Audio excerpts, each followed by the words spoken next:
Hello everyone, and welcome once again to Scorpion Cigar Reviews. Today I will be reviewing the PG Meyer & Company. This is the standard issue cigar. This is in Toro size. This was gifted to me by my good friend Victor Esposito. Thank you very much, my friend, for sending this in for review. The cigar is a collaboration from Camacho and Robert Weiss. So basically it's a Camacho cigar. Now, the cigar is made in Honduras, but it has a Nicaraguan Habano wrapper with Nicaraguan binder and fillers.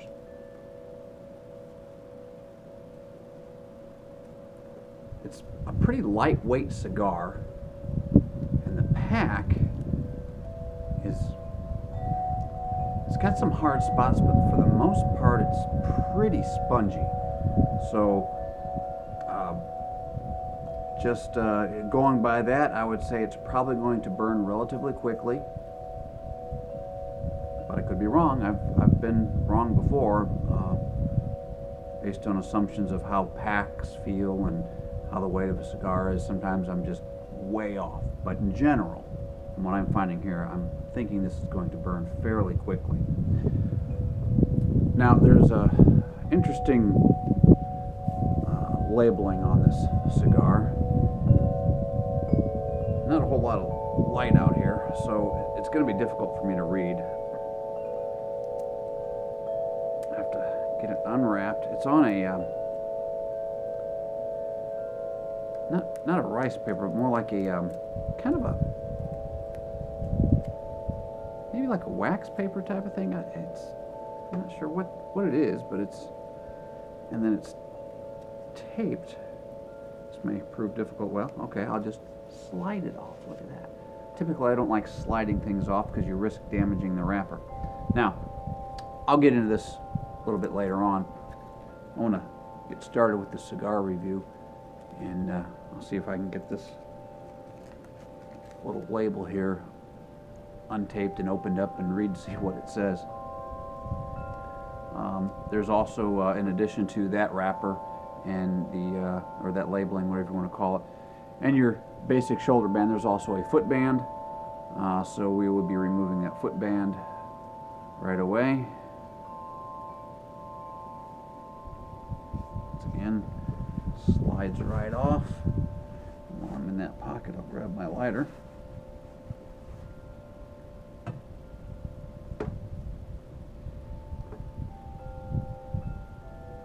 A bit windy out, so I may have some issues with burn and picking up some of the scents on the nose here, but we'll see what happens. Some sweet tobacco on the wrapper. Oh, a little something else there, almost a I'm thinking teriyaki. Teriyaki? No. Maybe. Sweet, spicy, like a teriyaki would be. Maybe it's my hands. No, it's definitely coming from the cigar. Kind of a sweet and spicy, like a teriyaki would be. Now the foot. Oh, definitely coriaceous.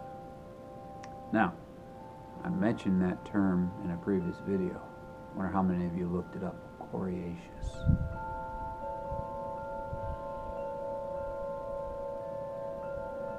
Nice sense of leather. A little bit of cedar spice in there. A sweet cedar. Yeah, it smells really good. The wrapper feels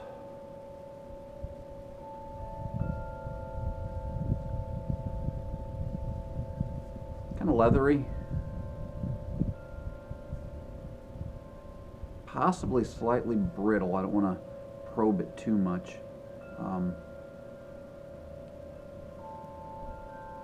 Once in a while I'll hear a crack, like maybe it's some of the stems within or something, I'm not sure. Anyway.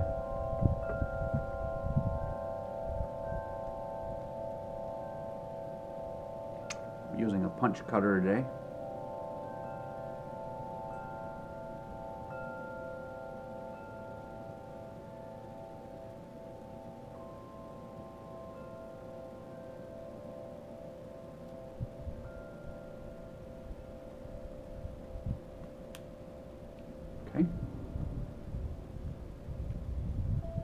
plenty of airflow with this punch cutter.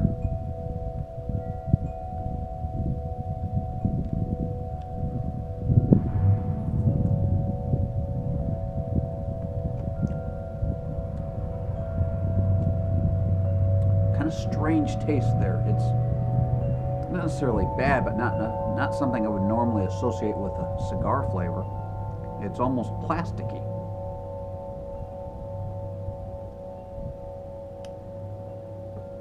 Reminds me of, as a kid, going to like the Brookfield Zoo or something like that in Chicago.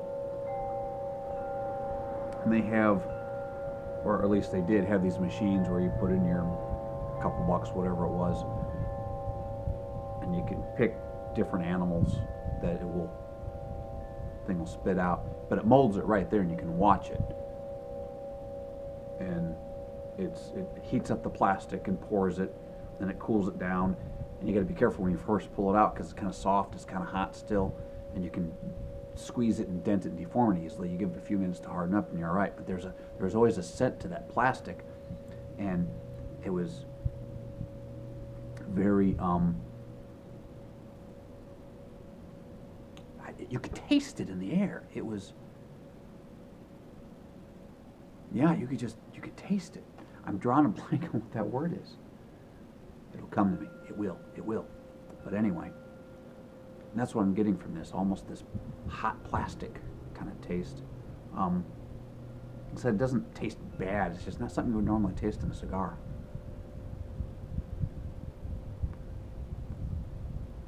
It's still there.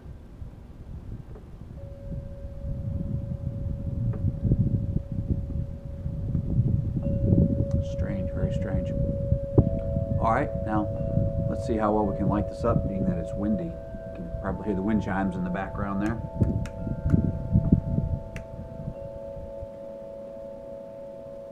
Using a quadruple torch flame lighter.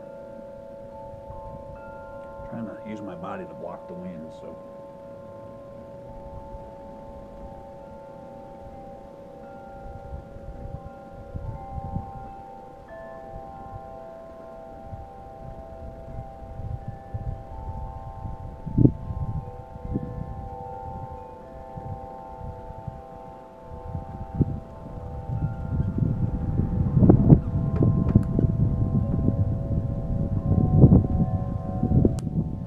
Success. The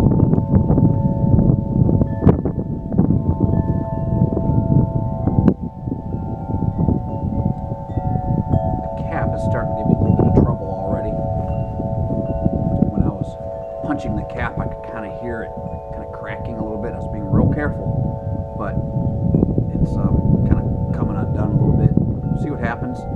Hopefully it won't be a big deal. Wet it with my tongue a little bit. Maybe that'll help hold it together.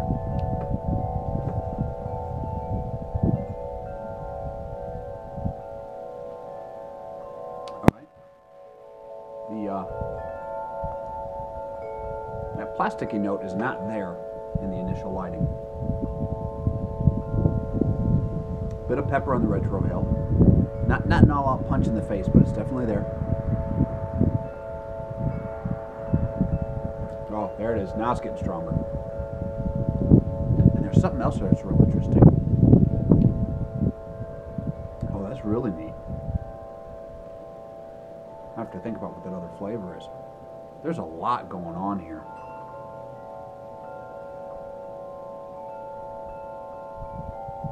Just an agglomeration. Look that word up too, folks. Agglomeration. I tell you, I'm a veritable encyclopedia here. I get no respect.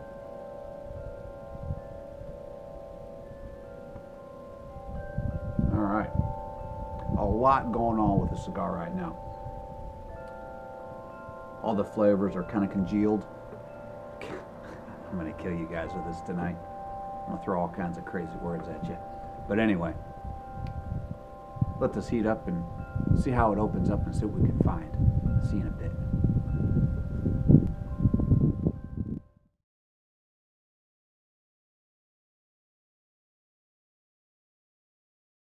Well, as promised, I did manage to get this label off, and it says, "The breadth of a man's spirit rests in his passion for adventure. A life of merit is not measured by accomplishments, but rather the road traveled to get there. Forging your own path, embracing the unknown in the search of meaning, excitement, fulfillment. Those searching for an epiphany and the freedom found along the way. The B.G. Meyer Company celebrates this journey, your journey." Okay, whatever. Kind of difficult to read the way they wrote it. Trying to figure out what these words are with the kind of hash strokes that they... Anyway, it's kind of neat, but there you have it. Let's get back to the cigar review.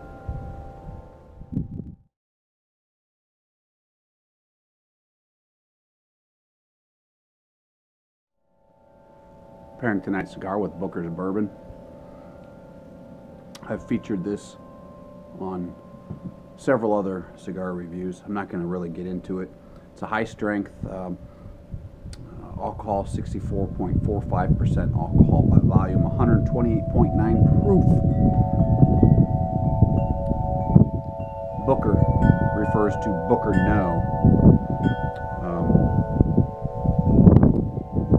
Kentucky Straight Bourbon Whiskey, if you're at all familiar with Booker No. Distilled and bottled by James Beam Distilling Company. That's all I'm going to say about the bourbon. I liked it. It's good bourbon.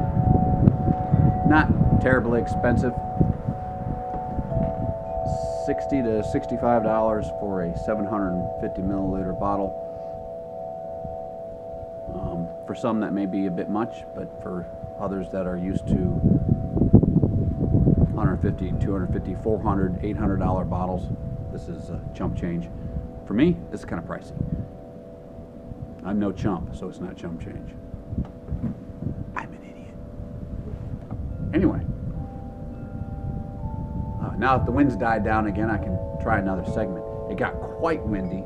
The cigar just started burning all crazy and stuff. At the moment, I'm going to attribute it to the wind. I had to touch it up, and now we're burning pretty good. Fairly straight. Have a good inch worth of ash. I'm going to go and tap it off because I'm finding that the ash is light and flaky. Loose and flaky. Light. It's pretty light too. It'll just blow away. I'm an idiot. Anyway, it is burning relatively quickly. And I was also correct and accurate in my statement saying that I thought that the wrapper leaf was a little bit brittle. It is splitting in several places just from handling it. It kept like pinching and poking my lip. I was trying to figure out what's getting me, and I finally found it. Okay, it's got a little bit of a split in the end of its poking my lip. Okay, not that big of a deal, but I'm not a big fan of fragile wrappers. You can have a thin, delicate wrapper without it being fragile. Now, to me, that would stem from curing and proper humidification during the construction process. When they roll cigars, they work with a very pliable, fairly moist, elastic wrapper leaf that allows you to kind of bend and stretch and that kind of thing. And to me, for it to be doing this would tell me that it's dried out a bit, not necessarily through any fault of after construction storage on my part. I don't know how it was stored prior to me receiving it, prior to Victor receiving it, or anything like that. But at this point, the wrapper's a little bit brittle, not terribly brittle. I've had some that just totally fell apart. and that's not the case. However, I still have the shoulder band on, and it may prove to be more of an issue once I remove the band. However, at this point, it's not.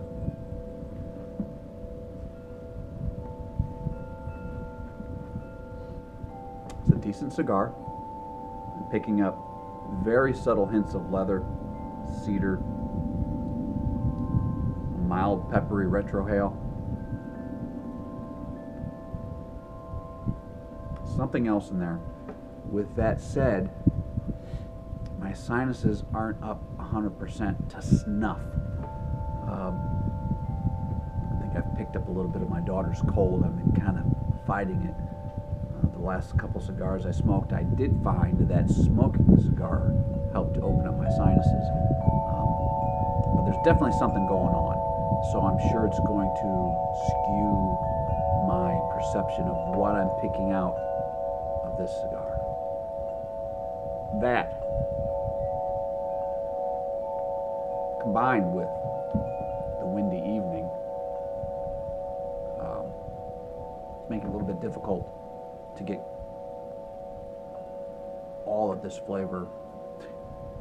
Wow. To get all the flavors that this cigar has to offer.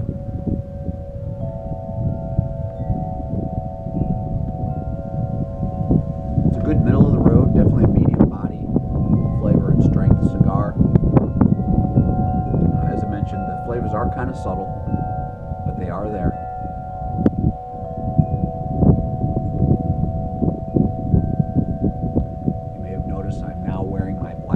Jacket as the wind has picked up and made it a little bit chilly, particularly when the wind is really blowing to the point where I can hardly hear myself talk.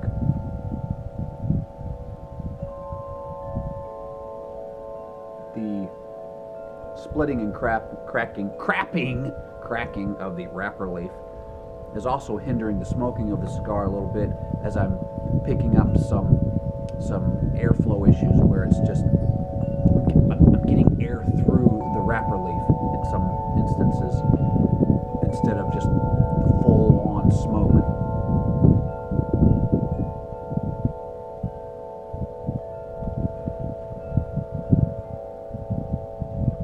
What I am picking up is pleasant. Slightly dry, but not too bad at all, really.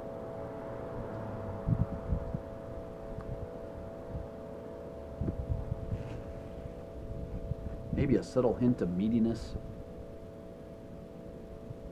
A little bit of woodsiness in there, maybe. Definitely a spiciness. A lingering spiciness. It's still there. Kind of all over the palate. Very deep. Way in the back. And picking it up still. Kind of clings to the mouth. Now I'm feeling a bit of creaminess as the dryness kind of dissipates and the spiciness dissipates. I'm left with kind of a creamy feel in the mouth.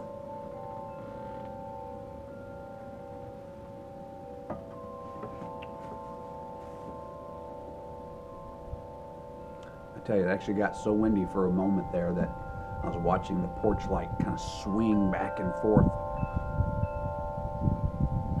I was afraid it might actually pull out of the ceiling.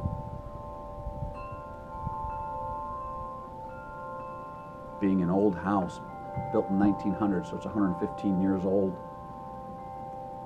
It originally had gas lighting, and everywhere I've replaced light fixtures, there was the gas line still there. Of course, disconnected, but the line was still there. And there are no outlet boxes. So I've installed outlet boxes except for on my porch lights because I need to do some work to the porch ceiling and that kind of thing. So it's just screwed directly into the wood. There comes the wind again.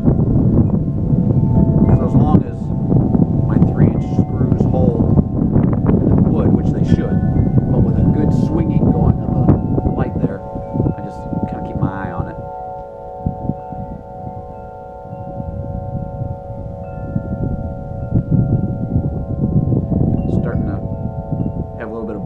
Again, I'm going to have to touch it up. It's not burning on one side. Before I touch it up, I will go ahead and remove this band. Now, this review is a little bit different from what I normally do in that I didn't come back after the first third. I'm really far into the second third and approaching the final third at this point.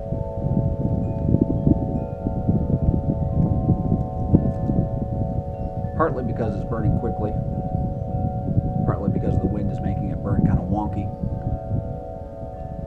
And then with the touch-ups, it kind of skipped the first third and went right into the second third by the time I got it evened out. So I'll put this shoulder band in my pocket, if I can find my pocket. Well, get my shirt out of the way and I'll find that pocket.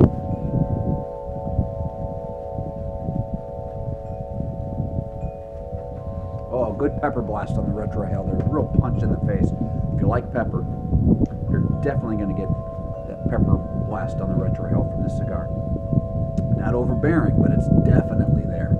If you're not a fan of the pepper, this might not be a cigar for you.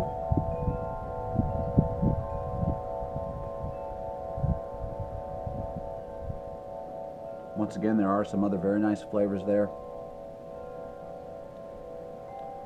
They're melded together. They're not really opening up, but they are there. And knowing that they're there, you can kind of look for them, and I enjoy looking for them. Just like the label said, that little note that they had taped to the outside, where it's the journey, it's the traveling, it's the adventure, trying to find the end point to what you're looking for in the cigar. I really enjoy that.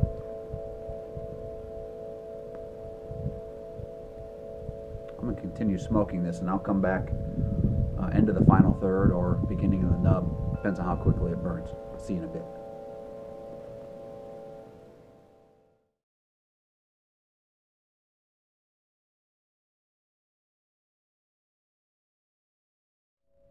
Here we are, just about an hour in. Starting at the nub. See if you can see. There we go. There's the binder. The wrapper has split underneath where the band was. And this is where some of my airflow issues have been coming through, along with some others that I've managed to burn through. But I don't like to see this. Nobody likes to see this. It really detracts from the enjoyment of smoking the cigar when you've got a wrapper leaf that's falling apart on you. You have airflow issues. You have issues where you're getting pieces of the wrapper sticking to your lip and your tongue. And if the wrapper leaf isn't burning properly, you're not getting all the flavors. The wrapper leaf imparts a good amount of the flavor that you pick out of a cigar. It's not just for aesthetics. The wrapper leaf probably accounts for anywhere from 50 to 75% of the flavors that you pick out of a cigar. Not always, but typically. Being that these are all Nicaraguan tobaccos, it's not going to have as much of a noticeable influence, but the influence is still there. So if it's not burning properly because it's splitting, then yeah, you're definitely going to notice a difference. May have made a difference if I had been smoking inside, or if it wasn't as windy as it is. It's just so windy that it's definitely affecting the burn.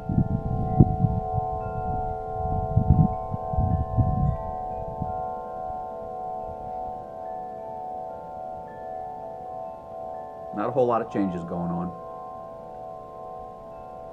Very subtle hints of leather, cedar, sweet cedar. I did pick up a little bit of mustiness for a few minutes there, not mustiness in a way that you would think, oh, it's the cigar has been too moist for too long, it's getting musty. No, it's not like that. It's musty flavors that you would get if you were maybe out in the damp woods somewhere.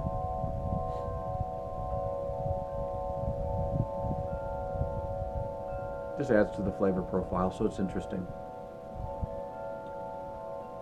I'll go ahead and I'll end this review here, saying that the B.G. Meyer standard issue Toro size cigar,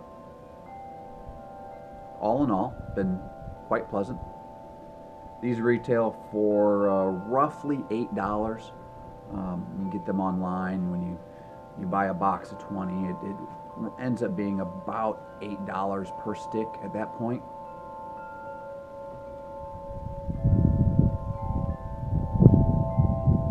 Probably closer to 9 if you were able to buy a single stick at your local B&M. Would I recommend this cigar to? Really just about anybody. The flavors are subtle, but they are definitely there. That pepper blast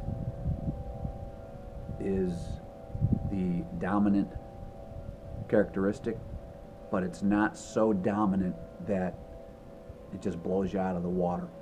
So a novice wouldn't necessarily be put off by that punch in the face. An experienced cigar smoker can maybe appreciate that aspect. There are a lot of people out there that really look for that punch of pepper. Not me so much. I do enjoy the pepper. I enjoy the spice and the pepper on the palate, a little bit on the retrohale.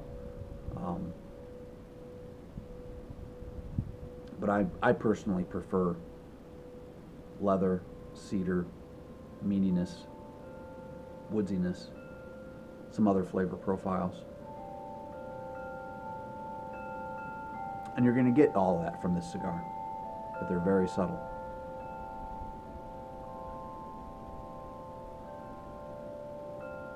I didn't use my scoring sheet, but I would probably rate this somewhere between 88 and 90 points. Good cigar.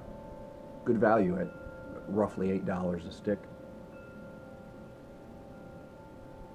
I would hope that not every sampling of the cigar would have brittle wrapper issues like this one had. I'm hoping this is just one of those things that every once in a while you get one where it maybe got too hot, or it was left out and got dry, or whatever. You don't want to see that in a cigar. It really greatly negatively influences the smoking experience. And honestly, if the wrapper had held together better and burned better, this would easily have been a 90 rated cigar, maybe more. So there you have it. So once again, I'd like to thank Victor Esposito for sending this to me for review. And I'd like to thank you for once again watching Scorpion Cigar Reviews. I'll catch you next time.